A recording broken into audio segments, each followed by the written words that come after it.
G-Slack, give it straight, never cap. Smoke an eighth out the pack, that's a blunt down the hatch.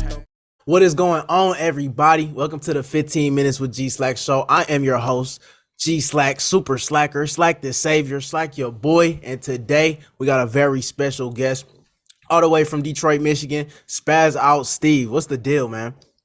What's the word, man? Man, it has been a minute since I seen you, man. You know what I'm saying? I've been in Chicago for a while, but I think the last time I seen you, you was all the way out in Cleveland with Cam and Sarah and them. Yeah.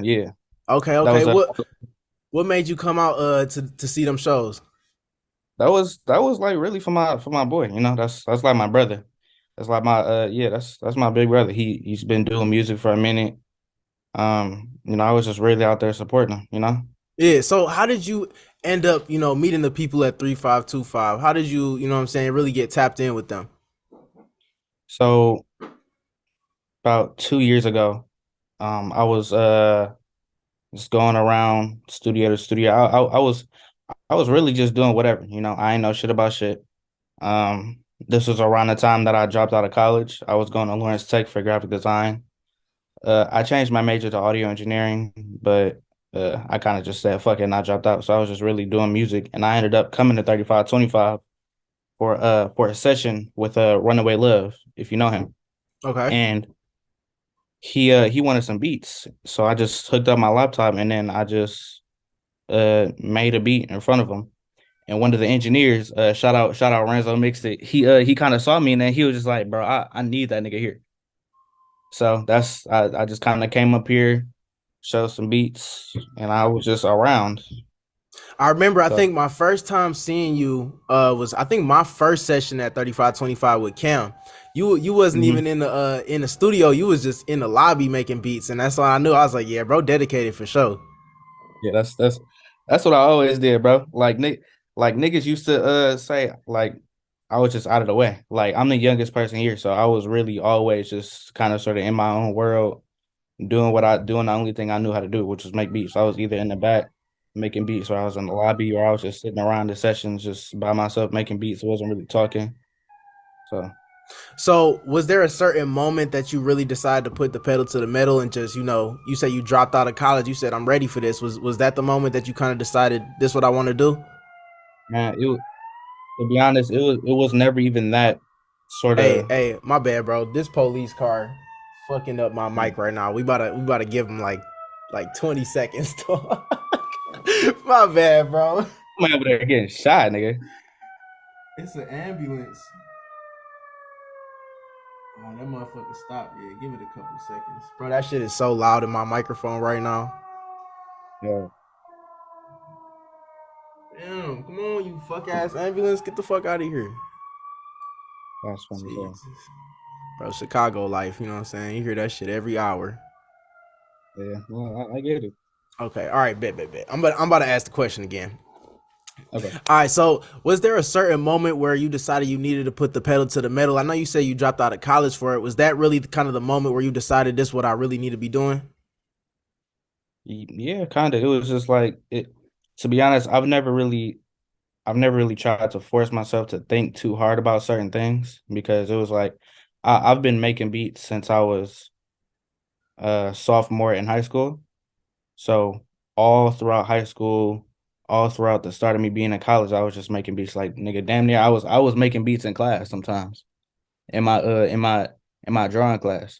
So when I kind of sort of quit, it was just like I'ma just do what I do. It was never anything concrete like, okay, you know what? Fuck all of this. I'ma just grind, I'ma do beats. Like it wasn't even like that for me. I was just doing what I do and So it doing was what just I do. kind of natural for you just to be that kid just out the way Yeah, making your music already.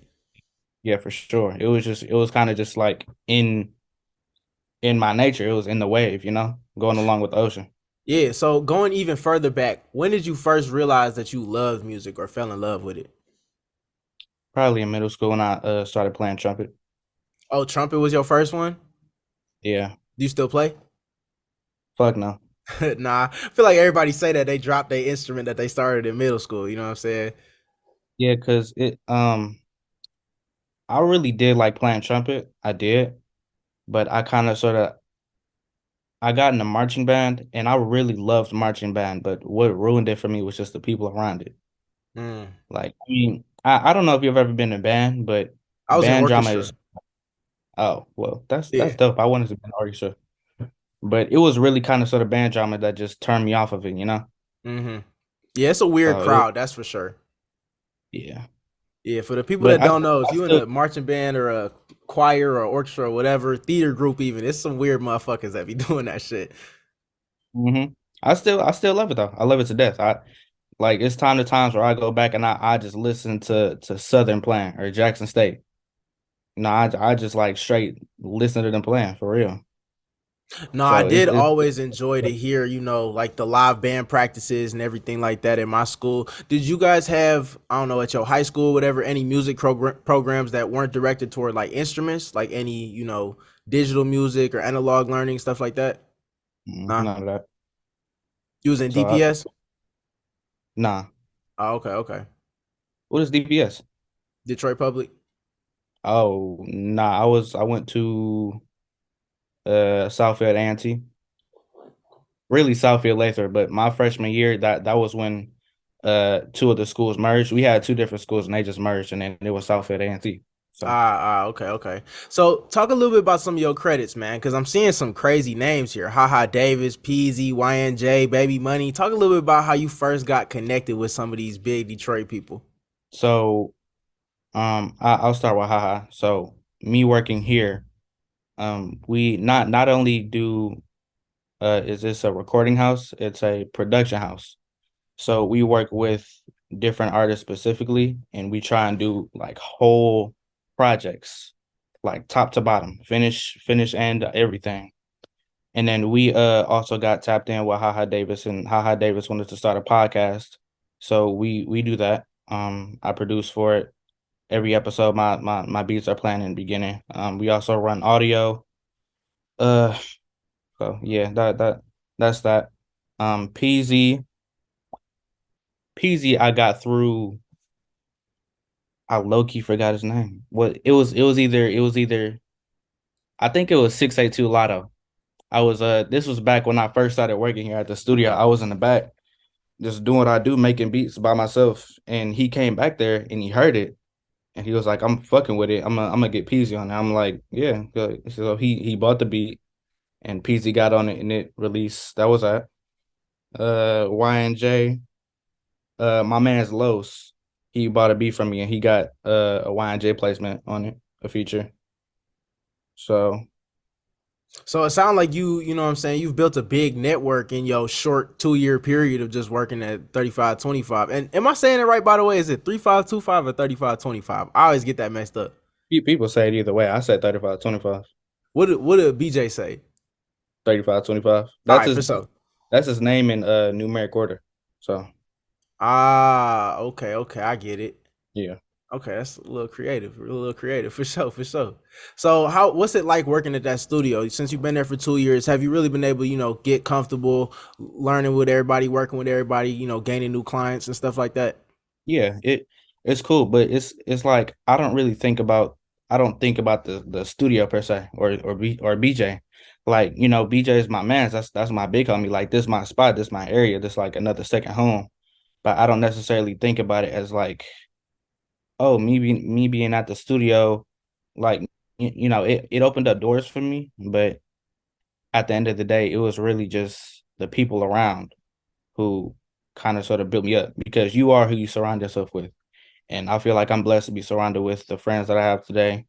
Because all of my niggas, all they want to see me do is win. They want to see me get rich. So Yeah, so that's you is somebody that, you engineer a lot of sessions, you dolo, you have a lot of rappers coming in, probably a lot of hot names and a lot of not so hot names. What would you say is like the biggest difference of, I don't know, the people that's really on it that you can tell that's working versus the people that just, get their paycheck and then say, I want to go book a studio session? that's a good question. It's kind of like so I notice with the niggas who take this seriously that they're just here a lot. And when they're here a lot, they're super, super picky. And not only are they picky, they don't really ask me. Well, no, they ask me how I feel about it, but at the same time, sometimes they don't. Because a lot of niggas, I noticed that people who don't take it seriously, they won't really ask too much what you think about it or what they should do differently. But the people who take this seriously, they're kind of sort of confident in what they know. And if they're just starting out, but they know that this is what they want to do, they'll ask me, but they'll be super picky. They'll ask me a whole bunch of questions. Which So kind of sessions do you prefer? Do you prefer a session where the artists know what they want and how they want it, or do you prefer somebody you can kind of work with and guide through the process? I like doing both. It's a good mix of both. There'll be a lot of times where me personally, I'll get comfortable in sessions and I'll say, hey, I feel like you should do this, or I feel like if you said this a little different, then that would work a lot better. And it's only when I get comfortable because you can't do that shit with some new nigga and he'll be like, well, I think you should shut the fuck up. Like, all right, go ahead. I'm just, but that's never happened to me. But all of my niggas who I feel comfortable with in kind of sort of guiding and tweaking, I know that they're gonna take it seriously. So So the people around you, besides the ones in music, are they kind of like, on the same wavelength as you with your creative process, or are they all just kind of all around? Like a lot of my friends, I'm really the only one that do like podcasts and music and rapping and things like that. Everybody live their own life, but is anybody like that in your life? I ain't gonna lie to you. I don't really have no friends outside of music. Okay. So I feel that though. it's not, yeah, it's not even like I'm sad about it. Like I've never really been the nigga to have a lot of friends. Like I only had a couple friends inside of my little group, and that was like my little clique for real. I never really so once I got out of high school, I was just by myself, rocking by myself. And I kind of just made connections in music. And that's I'm satisfied. I'm good. All I got is my niggas from the studio, my girl. I'm straight.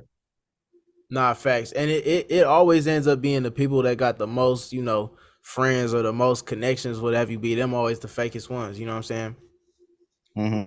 Is it tough dealing with, artists that aren't necessarily at the top of their game or as professional as they could be when you releasing music with them, like dealing with splits and things like that? Yeah, for sure. It's difficult. Yeah, I like to um I kind of sort of like to give little talks to my artists who I really fuck with, my clients who are kind of like I'm on that level with, because it's not a secret that business is fucked up, and I can go on rants on rants on rants on how niggas don't have their splits, they don't have their credits, they don't have percentages, they don't have back end, they don't have this, they don't have that. And it's a lot of times it's people doing it intentionally, but also a lot of times it's shit that people just don't know. Which it's ignorance, but I can't blame you for it. Because a lot Yeah, of other people don't do it intentionally. that's very true. And in this day and age where a lot of these, upcoming rappers are just, ripping their beats off YouTube, they not used to having to pay nobody for their stuff. They just throw it up on distro or TuneCore. You know what I mean? They don't have any experience in that business aspect of it. That's something that I had to learn, 2 3 years down the line. I realized I wasn't doing something right. And then that's when you have to have, like you said, them sit down conversations, say, this the plan, this how we gonna work the stuff out, you know what I'm saying? This how we gonna get paid, all those things. Hmm. So when did you first start charging for your services among your, because I seen you've been posting beats for a while now. I think your first post that I seen on the ground was like 5 years. So along that line, when did you start charging for your work? Uh, I don't even know because everybody that I was really giving beats to, they were all my niggas. Like Mm-hmm. whether they were rapping, just for fun or they took it seriously. I think one of the first people that I gave a beat to was Kalfani Khan. I'm sorry if I'm saying that wrong, but he went to my school and he was section leader. He played trumpet like me, Mm-hmm. but he was section leader in marching band. But he had graduated, um, I think a year. before I got into marching band, so I didn't really know him for real. But he was just around, like alumni, just like kicking it. And one day I was just like, "Yeah, I'm a producer." He was like, "Oh, you a producer?" I'm like, "Oh fuck, he finna catch me on my shit." And he was like, "Yeah, let's just yeah, man, give me some beats, all right." So yeah, I was fucking with him. And I had to really start taking it seriously in order to charge. So I don't know, maybe 4 or 5 years ago, I probably started at like $30 or $20 or something. Okay, I mean, yeah, that sounds like a modest price for somebody to start, you know what I mean? But then once you include the splits and the publishing and stuff like that, it ends up being a little bit more, of course, you know what I'm saying? So working at a studio like 35, 25, you know what I'm saying? They for those who don't know, they pretty renowned. They got plaques on the wall as soon as you walk in type shit. So have you ever sat in a session where you was a little bit starstruck with who you was recording for or engineering for? Mm, rarely. I'd say a couple times, but Who was it like with? the past, Baby Money was probably one of them. So I'm like, I was here. Oh no, no, no, no. I was here with Matasha first, back when they were being managed with the same person. So I was here with Matasha, and I had played her some beats. I didn't even really say anything. I was just playing beats, and then she just walked up to me and put my number in her phone. So I Duh. was fucking her. Yeah, that was crazy. Like nigga, she didn't even say nothing to me, bro. She just walked up, handed me her phone. So that was a dope feeling. So it was her, and then I think a couple days later, Baby Money had came to the studio and they cut over one of my beats, both him and her. So I was just sitting there, just like in awe. Like I got two big ass niggas in the city just on my beat right now, and not only they on my beat right now, I'm sitting here watching it. So that was probably one of it. And then I kind of sort of realized, like, nigga, this is a life, this is a lifestyle. So I kind of like these niggas bleed just like we do.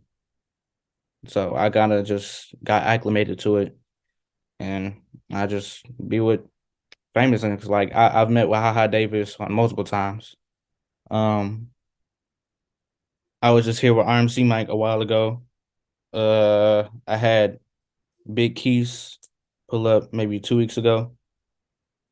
So yeah, Man, so when you working in a studio like that, you know what I'm saying? It must be hard to just keep it on the DL like how you normally do. You know what I mean? Because I know that, for instance, for people that aren't, tapped in with the music industry or haven't been in the studio a lot, they'll be having their phones out, recording, going crazy, just, videotaping, flash on, and that just really fuck up the vibe. You know what I'm saying? yeah, for sure. Like the work ethic just kind of go down. So do you like having more kind of like an intimate setting with your artists where it's just like y'all two and maybe one or two other people, maybe like a girl or something? Or do you like kind of like them big party studio sessions that you be seeing on MTV and shit? Hell no. I always been a low key nigga. I'm down with just I mean, shit, bring who you want to bring, but I'm my preference, like I'm just, it can just be me and you.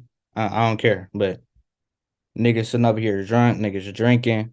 I mean, cool, fine, whatever. But it's, I'd rather prefer just kind of like a one-on-one type of thing. Because when niggas drinking, when niggas bring bitches around, when niggas do this, niggas do that, niggas stop working. So Oh no, definitely true. For anybody that know, if you bring a shorty in the studio, I swear to God, niggas start competing, they yeah, ruin the song, all type of shit. yeah, niggas stop working, niggas, man, I done seen it multiple times. Like nigga, I remember when I first started working here, I was with my man's Jordan, Nova Kane. I was sitting in with him to just like figure out how to engineer shit. I was watching him do what he do. And then his session was like, "Hey, I'm gonna bring some bitches, y'all cool?" And then I was cause I've been doing, bro. I was just like, all right, let me look like I'm doing something because I know they're gonna bother me. And they did, but whatever. Right. It is what it is. So I've been with my girl for 4 years now, so I'm already I've been straight. you solid. Yeah, you solid, bro. No, I feel that. Me and my girl, we going on 3 years. You know what I'm saying? Ain't no sense in breaking nothing off for no little random bitch. Yeah, man, facts. Right, right. So speaking of drinking, man, you recently turned 21, fam. Congratulations. So, do this mean you get to start playing clubs? Yeah, I mean, I've heard it's been niggas in the club under 21. If you DJing now. Oh yeah, definitely. Yeah, cause like nigga, the way Renzo explained it to me, he was like, how the fuck you gonna card the DJ? Like, nigga, are you gonna do it? So Good point. That's a good point. Have you done? I know you was in there last night, but have you done anything before that with the club? not for real. I don't I've only been to the club a couple times and that was like outside of DJing because I only really pop out to places if I'm making money. That's how I feel about it. So Nah, definitely. In that way, I'm kind of similar, bro. Like I'm 21. I've been to the club maybe 4 times, only cause I was performing type shit. hmm You know what I mean? Like other than that, I don't really got no interest in it for real. yeah. You know what I'm saying? Motherfuckers just screaming, dancing, partying, all that type of shit. That really ain't my vibe, nigga. Let me get to work. Yeah, no facts. I love working because I love my work. Mm-hmm. That's what I want to do. Yeah. So, what would you say to a young producer slash engineer that's really trying to break that barrier of not really having no connections, not knowing nobody, just putting their stuff out on SoundCloud every once in a while? How would you tell them to kind of bridge that gap? First thing I would say is know what the fuck you talking about because it's a lot of niggas out here that say something, they run their mouth, they don't know what they're talking about. And to a lot of people, that's off rip. I don't even want to listen to your beats. It don't matter if I heard your beats already. You don't know what the fuck you talking about. I don't even want to listen to you. So that's number one. Number two, um, only compete against yourself from yesterday. Try to be better than the nigga you were yesterday. That's how I feel about it. So it's just grind every day. Just kind of the cliche, just grind every day, work hard, because that's what you gotta do. Don't Nobody gets rich overnight. And if they do, they didn't work for it. Nah, facts, man. So That's some free game for y'all young producers. Y'all better not sleep on that shit, bro. yeah, and my nigga Benji, he says this shit all. Benji down there, my big homie. Like nigga, he gives me all the game. While you at home sleeping, it's somebody else working to get in your position. Goddamn right. Like I'm working with celebrities basically. So it's niggas who would kill for my position. Very true. So It's a very competitive industry. yeah, so I I gotta keep on working. Gotta keep on being on my grind. Like nigga, I'm working with different people, different genres. Man, it's a blessing really to do what I do and do it differently and do it with so many people. Yeah, man. So what can the viewers and I be expecting from Spazout Steve, say the next like 2 or 3 months? What can we be expecting from you? I don't know. Whole bunch of great shit, That's I hope. yeah, that's what I tell myself. I should be doing this. I don't really set specific goals, you know. I just man, just do it. I don't know what you're gonna do, but just do it. So that's what I've been doing. Yeah, I won't lie. Everything. I asked that question to everybody I have on the show, and I really get mixed answers every time. You know what I mean? And all of y'all, like I said, all of y'all are successful. All of y'all are doing y'all shit. So I guess it's really dependent on the person if you set goals or if you just kind of go and that's how you do it every day. Mm-hmm. Yeah, it's just man, I'm gonna just do what I do. Hopefully I get better at this DJ shit, which I am because I love DJing. When I DJ, it gives me the same feeling I did when I first started making beats. So hopefully that shit gets better. Maybe you're gonna catch me at some clubs. Maybe I'm gonna be DJing a big ass artist. Maybe I'm gonna be producing for him. I don't know. I don't know shit. Man, We but gonna we see. excited for it though. Regardless, we know it's big things coming with where you at. You know what I'm saying? You can only go up from here. Yeah. Bet, man. So any shout outs you want to give before we end this off? Uh, shout out, shout out all my niggas for real. Shout out Benji. Shout out Cam. Shout out Renzo. Shout out Jordan. Shout out everybody in my shit. Kills, Ade, everybody, man. Shout out everybody who support me, everybody who love me, everybody who want to see me win. Bet, bet. All right, man. One more thing I just need you to say before we end this off. Just gotta have you say my tagline real quick. What's the way? All right, just say I'm Spaz Out Steve, and I just did 15 minutes with G Slack. I bet. I'm Spaz Out Steve. I just did my 15 with G Slack. Yeah. Yes, Yeah. sir. I said Big G Slack, give it it straight, never cap.